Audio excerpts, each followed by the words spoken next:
How does Canada's cost of living really compare to USA? Canada has become so expensive that we've just hit a record number of people migrating to the United States over the past 10 years. This isn't just due to weather or geographic convenience. The main reasons are the cost of living and job opportunities. To better understand this situation, let's explore how the cost of living between these two countries really compares. In this video, we'll not only compare the most common expenses, but we'll also dive into average incomes to finally answer the important question: where is it cheaper to live? But honestly, this question goes deeper than that. What kind of person are you? What do you want from life? What factors are important to you? Remember, Canada and the United States are vastly different in terms of demographics, environment, and geography. This will become clear throughout the video. With the sheer size of both countries, from urban to rural areas, the cost of living and income can vary by up to 50%, depending on the region. So we can't just look at national averages, we have to do better than that.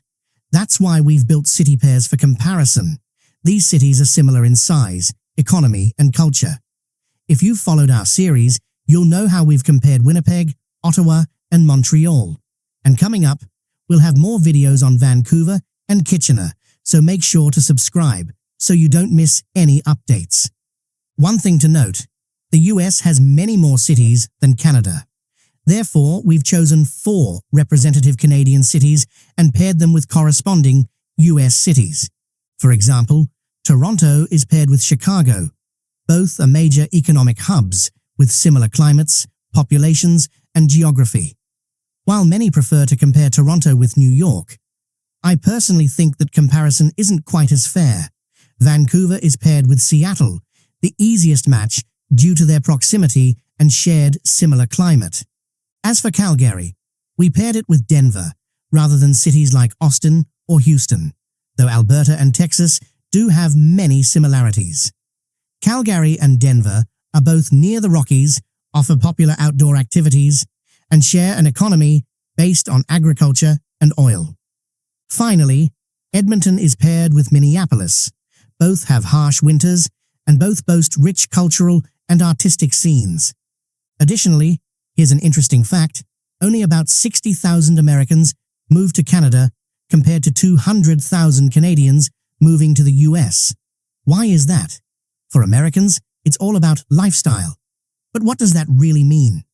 While Americans enjoy the peaceful, family-friendly environment in Canada, they will also notice the stark difference in living costs, as you'll see shortly.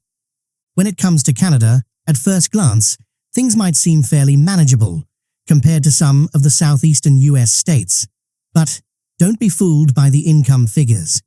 A critical point that you can't overlook is taxes and other additional expenses. These are the real numbers we need to examine. You might earn $100,000 a year, but if most of that goes towards housing and food, is it really better than earning less but living more comfortably?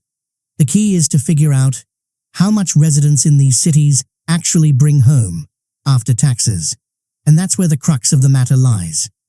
Taxes in Canada and the US are quite different and can vary significantly depending on the province or state you live in.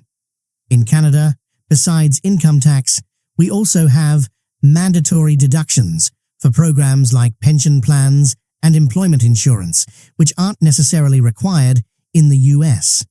The pension plan provides you with income in retirement, and employment insurance is a temporary benefit when you lose your job through no fault of your own.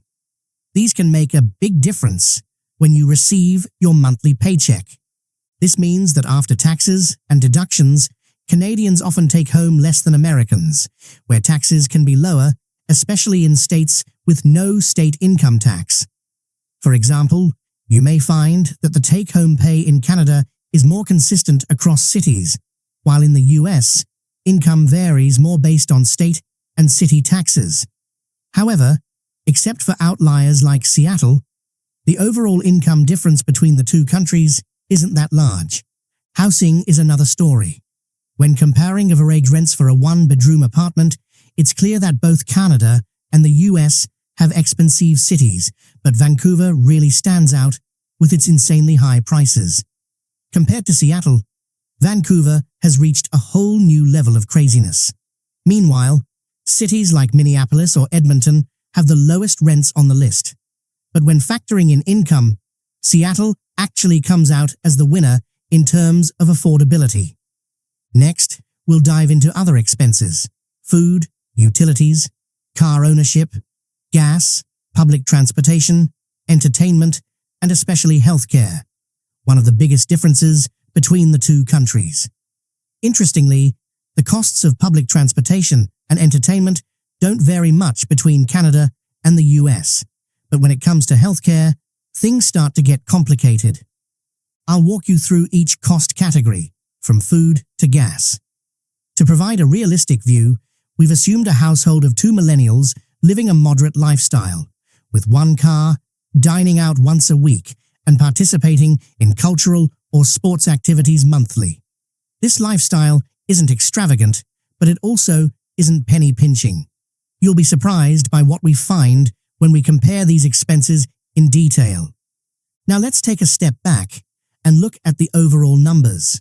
When it comes to public transportation and entertainment, we didn't see much of a difference between Canada and the US. Entertainment might be slightly cheaper in the US, but Vancouver truly stands out with high costs in almost every category. If you live in Vancouver and are watching this, how do you manage these expenses? On the other hand, car ownership and utilities in the US can be a bit more expensive. However, food and gas are usually cheaper, which makes sense given that the US produces more of its food locally and has fewer environmental regulations, helping keep prices lower. Healthcare is a major consideration. Monthly healthcare costs in the US can be double or even triple those in Canada. In the US, you rely on private health insurance, often provided by employers. In contrast, Canada has a public healthcare system funded through taxes. Even with private insurance in the US, you still face costs like copays and deductibles when accessing medical services. In Canada, most doctor visits, tests, and surgeries are covered by public health insurance, minimizing out-of-pocket expenses for citizens. However, specialized services like eye exams and dental care aren't included, but private insurance can cover 50% to 100% of these costs. In short, if you're unemployed or require frequent medical treatment, Canada is a much better option. But if you're healthy, have a stable job, and want more control over how you spend your money, I understand why the US is appealing to so many. Lifestyle and childcare costs are also key factors to consider. Canada has made significant progress in supporting families with a $10 a day childcare system in 7 out of 10 provinces and territories, with the others also cutting childcare costs by 50%. Canada even offers up to 52 weeks of maternity leave. Meanwhile, the US doesn't offer these benefits, and childcare costs can skyrocket from the very start. Although the US has a child tax credit, it's capped at only $600 per child, up to well even $200 a year, making it far less attractive compared to Canada's policies. When you add up all the costs related to children, the extra income you get from a higher salary in the US quickly disappears. This poses a big question for those looking to start a family. In the end, this video isn't about deciding which country is better. Each country has its strengths, suitable for different lifestyles and family situations. This explains why we've paired specific cities. Because when you move to another country, you'll want to live somewhere with similar conditions. Cultural, economic, and geographic factors will impact your lifestyle much more than simple cost of living numbers. The US often offers higher salaries and lower taxes, but as you've seen, the cost of living, childcare, and healthcare can quickly eat away at that difference. Meanwhile, in Canada, you may find higher deductions, but they come with greater social protections, such as the public healthcare system. As you've seen in this video, there are exceptions in both countries. Seattle has the advantage of low taxes and affordable living, while Vancouver tops the list with the highest living costs and lowest wages. If you're living in Seattle, let us know in the comments if these numbers reflect reality. And for those of you in Vancouver, how are you managing these costs? If you'd like to see more content like this, don't forget to like and subscribe to our channel. Thank you, and we'll see you in the next video.